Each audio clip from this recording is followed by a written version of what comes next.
Welcome to the deep dive, where we cut through the noise and get straight to the insights. Yes, that's the plan. There's so much talk out there about AI, isn't there? Its disruptive potential, it's everywhere. Absolutely everywhere. But I think for a lot of us, the big question is still, is AI actually going to take our jobs? Or is it more about, changing them? Yeah, transforming them maybe. And if so, how fast is this happening? And what might surprise us along the way? Exactly. That's really the core of it. So our mission today is to do a focused deep dive. We're looking at recent studies, expert opinions, really trying to figure out how AI is shaping work, shaping society. And we've got some interesting sources. We're drawing from a discussion with leaders at EY, the global consulting firm, also Sweden's Minister for Employment, and the CEO of Swedish Enterprise. Right. A good mix of perspectives. Our goal here is to pull out those crucial bits of info that help you, our listener, make sense of this new reality, without getting bogged down in the hype or the fear, perhaps. And what's really fascinating, as you mentioned, is this kind of paradox we found. Yeah. Well, AI is clearly changing everything, right? But when you look at a country like Sweden, there are areas where it seems to be lagging behind globally. Okay. But then, in other really crucial areas, it's actually surprisingly ahead. Interesting. So a bit of a mixed bag. Definitely. And we want to unpack that tension today. All right, let's get into it. Where should we start? Maybe the investment landscape. Yeah, let's start there. Looking at Sweden's AI investment. Well, the numbers paint a pretty cautious picture. How so? Only about 37% of Swedish companies are currently investing in generative AI. Now, compare that globally, the average is 47%. That's a noticeable gap. It is. It's shrunk a little since last year, but it's definitely still there. So what does that tell us? Is it caution, like a wait-and-see thing, or is it maybe missing the boat a bit? That's the million-dollar question, isn't it? It suggests perhaps some hesitation. Are they being prudent or potentially losing a competitive edge? Hard to say for sure yet. And it's not just the money, right? You No. mentioned something about leadership involvement. Exactly. That's another striking difference. Yeah. In Sweden, only 26% of CEOs are actively involved in the AI strategy. 26%. Okay, Yeah. what's the global number? Globally, it's almost double that, 49%. Wow. So what does that suggest if the CEOs aren't driving it? Well, it suggests AI isn't fully baked into the core business strategy yet. It's maybe not seen as that top-level urgent priority. Which would definitely be a hurdle for adoption, I imagine. A significant one. And here's another layer. Swedish companies are actually more risk-aware than their global peers. Okay, that sounds good initially. More aware of risks. It does on the surface. Yeah. But the data shows they often don't tackle these risks proactively or holistically. What do you mean? Well, there was this list of 9 responsible AI principles, things like fairness, transparency, accountability, data privacy, Right. Most companies, both in Sweden and globally, are only really addressing about 3 of them. Only 3 out of 9. Yeah. So there's this big gap between knowing the risks and actually putting comprehensive governance in place to manage them. So, like you said, good at spotting the storm clouds, maybe not so quick at building the ark. That's a good way to put it. Yeah. And that leads us to something really concerning. What we've started calling the pilot problem. The pilot problem. Okay, tell me more. The data is pretty stark here. 100%, yes, 100% of AI investments in Sweden are currently just proof of concepts, pilots. 100%. Not just most, but all. All of them, according to this study. And globally, it's almost as bad, 99%. They're just not scaling up. Wow. Okay, Yeah. that's a Yeah. big deal. What are the implications of that? Well, think about the money being poured in. There's an estimated $200 billion invested in AI globally by the end of this year. 200 billion. And if almost none of it is scaling beyond the pilot stage, that means a very, very low return on that massive investment. All that potential just stuck in the lab, essentially. Pretty much, yeah. It's a significant bottleneck. All that money, all that effort, staying in the experimental phase. So why? What's stopping them from scaling? Is it just the usual business challenges or something specific to AI? It seems to be a mix. Companies point to 3 main obstacles. Okay. First, security and data protection. That's always a big one, especially with AI. Understandable. Sure, makes sense. Second, there's poor coordination. AI projects aren't always linked up well with other new tech initiatives like IoT, 5G, quantum computing. It's like puzzle pieces that aren't fitting together. Right, working in silos almost. Kind of. And the third big one is integrating AI into the existing technology roadmaps. Ah, like making it actually work with everything else they've already got or plan to get. Exactly. Think about, say, AI customer service agents. How do they properly align with the CRM system you're planning to roll out in 2 years? It requires long-term strategic thinking that's often, well, missing. That makes sense. Those are some concrete hurdles. Anything else holding them back? Yeah, beyond those, there's still this general uncertainty about the actual ROI. Still not sure if it'll pay off. Right. And that's tied to a broader lack of understanding about all the different ways AI can be used, the different use cases, and just the whole ecosystem around it. So, a need for clearer vision, maybe more practical examples of success. Definitely. Seeing tangible value is key. Okay, let's shift gears a bit. What about the consumer side? How are everyday people like you and me using AI? And how do we feel about it? Well, the usage stats are interesting. About 75% of Swedes have used generative AI in the last 6 months. Okay, 75%. How does that compare globally? It's a bit below the global average, which is 82%. And there's this pattern where Western countries generally seem to have slightly lower adoption rates than, say, the BRIC nations. Any idea why? Could be various factors, cultural attitudes, access, maybe regulatory environments. But it leads into the unease people feel. Ah, the worries. Yeah. A pretty high number, 78% of Swedes, and 75% globally are worried about misinformation generated by AI. Fake news, deep fakes, that sort of thing. That's a big concern, and it ties back to what you said earlier about needing better risk governance, right? Exactly. People need to trust the tech, Right. and that requires transparency and responsible development. And does this caution show up in overall sentiment? It seems so. Only 45% of Swedes think AI will have a net positive impact on the country. Globally, that number's higher, at 57%. So definitely more caution, maybe even skepticism here in Sweden compared to the global average. Seems that way, yes. A greater degree of hesitation. Okay, so there's this tension between the potential everyone talks about and how people are actually perceiving it or using it. Where are companies seeing the most potential for AI application? Companies tend to focus on areas like software development, customer service improvements, employee training, product design, and content creation. Sort of internal efficiencies in product development. Right, and where are consumers actually using it most? Consumers are applying it more directly in their lives. Things like improving their customer journey, getting better service maybe. Also in their private lives, like for health advice or managing finances. Education is another big one. Using it as general work tools and interacting with it in tech and media consumption. So a bit of a disconnect there, too. Enterprise sees one set of applications, individuals gravitate towards slightly different ones. Yeah, it highlights that difference between perceived business value and practical everyday utility. All right, so we've got this picture of caution, investment gaps, the pilot problem. But what happens when a major company decides to really go all in?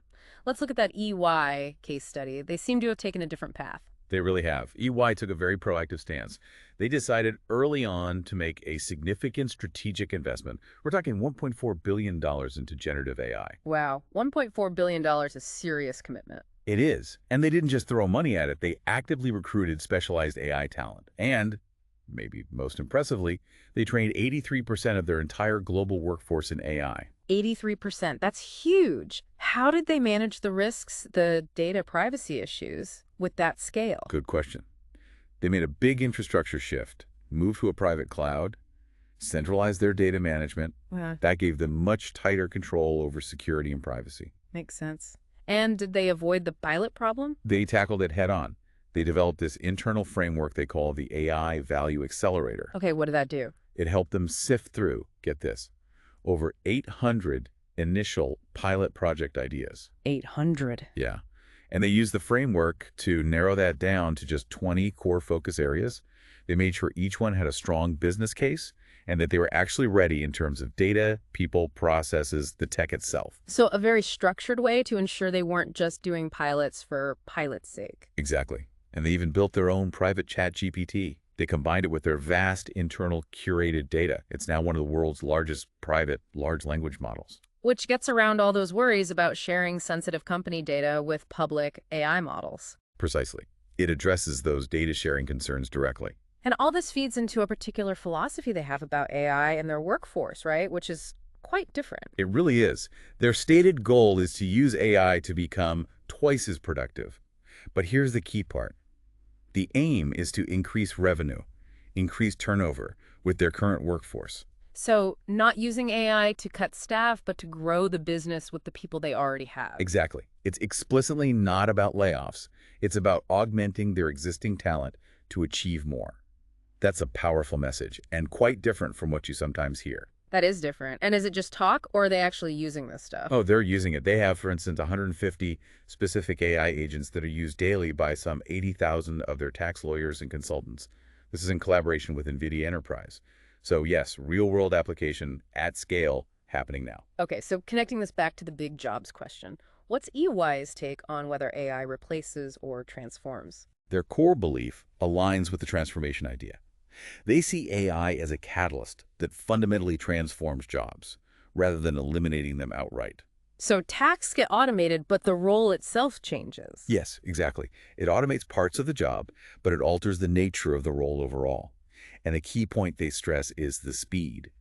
This shift is happening now, and much, much faster than previous tech waves like the internet or mobile. Faster than we might expect. So what does that mean for us, for individuals in the workforce? It means a really clear, really urgent need for new skills, new competencies, and actually entirely new job roles are emerging. Like what? What kind of new roles? Well, things like dedicated AI managers.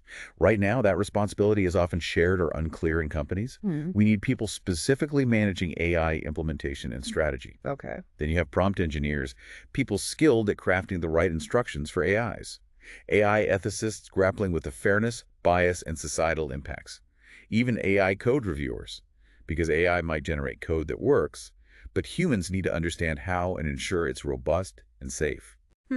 Interesting. So it's not just about using AI, but managing, guiding, and checking it too. Absolutely. And this all points towards human-AI collaboration. The dominant view is that AI acts as an augmenter for human capabilities. Making us better, faster, more capable at certain things. Right. But that requires changes. New organizational structures, new workflows. If everyone suddenly becomes, say, 20% more efficient, thanks to AI tools, how do you restructure the work, the teams, to actually capture that benefit? It's a big organizational challenge. Which brings us neatly to the next critical piece, upskilling and education. How do we prepare people for this? Exactly. And this is where that Swedish paradox we mentioned earlier really comes into focus. Ah, yes, the lagging investment, but leading in training. Precisely. What's quite remarkable is that 77% of Swedish companies say they are actively working on training their current employees in AI skills. 77%, that's very high. It is. It makes Sweden a leader, a real positive outlier in that specific metric compared to global studies. So that seems to contradict the cautious investment picture, doesn't it? It almost does. It suggests that even if the top-level tech investment isn't leading the world, there's this deep-seated commitment here to developing human capital, to preparing the workforce. Okay, that's the positive side. But there's a but, isn't there? There is.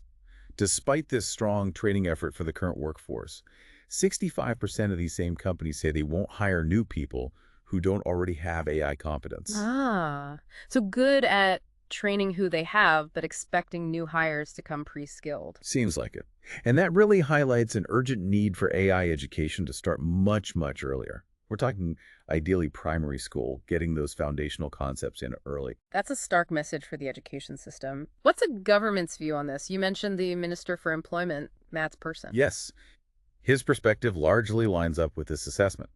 He specifically mentioned that AI's biggest impact won't just be on routine tasks, but on non-standardized tasks, meaning complex, judgment-based work. He specifically pointed to fields like law, economics, and social sciences. Okay, so not just the tech fields. Not at all. And here was his somewhat surprising conclusion.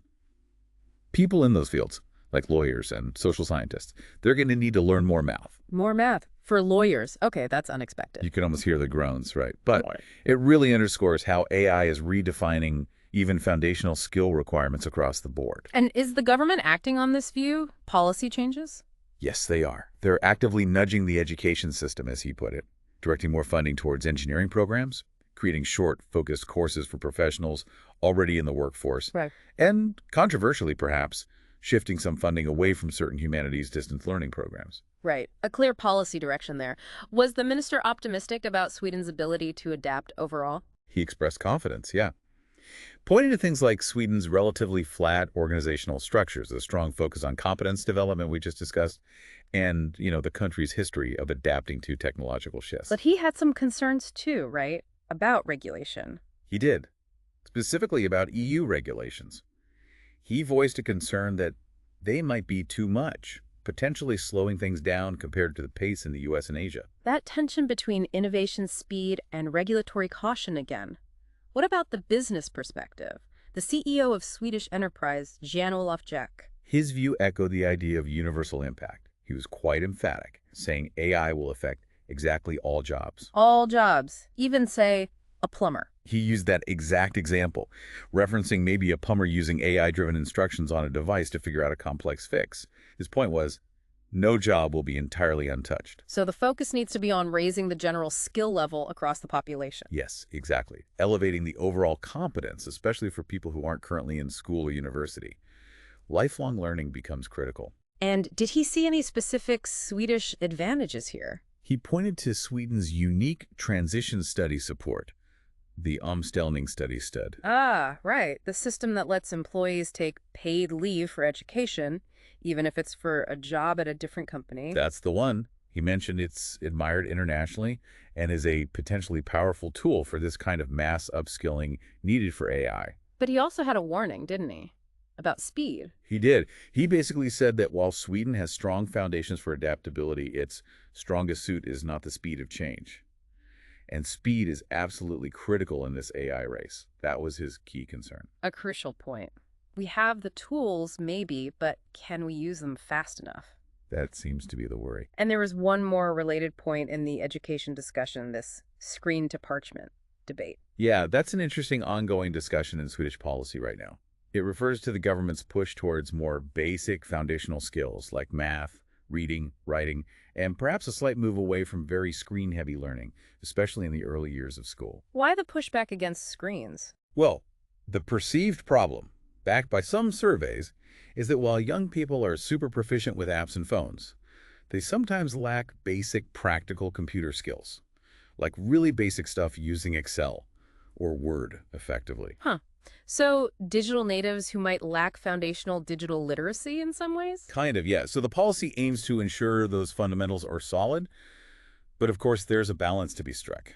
Definitely. Foundational skills are crucial, but you also need to make sure digital fluency keeps pace with where the world and AI is heading. It's a tricky balancing act. Okay, so let's try to wrap this up. We've covered a lot of ground. What does this all mean for you, the listener? Let's recap that core tension we started with. Right.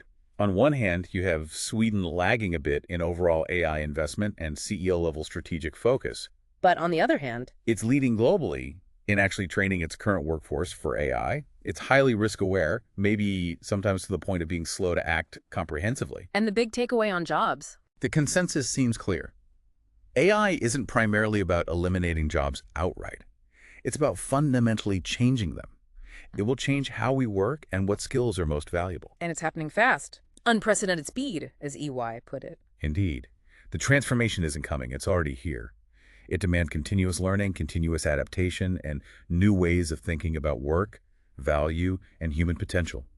The question really isn't if we need to adapt, but how quickly and how effectively we can do it. Exactly. So here's a final thought to leave you with. If AI is set to rapidly transform pretty much all jobs, and if it requires this constant raising of our general competence, what's left? What then becomes the most uniquely human skill, the thing that cannot be automated or augmented by AI? And maybe more importantly, how can you start cultivating that skill right now in this ever-accelerating world? That's definitely something to mull over. Something to think about until our next deep dive.